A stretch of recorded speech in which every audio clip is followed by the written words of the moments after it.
Hi friends, எல்லோரும் எப்படி இருக்கீங்க? இன்றைக்கி நான் பாப்பாக்கு மட்டும் தான் வந்து லஞ்ச் பேக் பண்ணியிருக்கேன். ஸோ கிளைமேட் வந்து சேஞ்ச் ஆகிறதுனால குழந்தைங்களுக்கு மாற்றி மாற்றி உடம்பு முடியாமல் போகுது.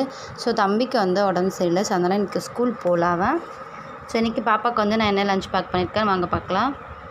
ஸோ இன்றைக்கி வந்து கீரை தான் வந்து பேக் பண்ணியிருக்கேன், அரைக்கீரை. ஸோ அவளுக்கு ரொம்ப ரொம்ப பிடிக்கும் கீரைனாலே. ஸோ மார்னிங்கும் வந்து எனக்கு அதே பேக் பண்ண சொல்லிட்டா. ஸோ அதுவும் பேக் பண்ணியாச்சு.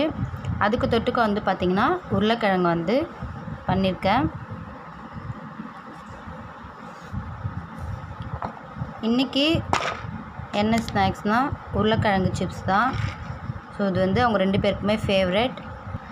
ஆனால் இது வந்து கடையில் பார்த்திங்கன்னா கேரட் சிப்ஸுன்னு சொன்னால் தான் தருவாங்க. ஆனால் இது கேரட் கிடையாது, உருளைக்கிழங்கு தான். ஸோ நெல்லிக்காய் தண்ணி வந்து வைக்கல, மழை வந்து பேஞ்சிட்ருக்கிறதுனால. ஸோ சுடு தண்ணி காய வச்சு அரைச்சி பாட்டிலில் வந்து ஊற்றிருக்கேன். ஸோ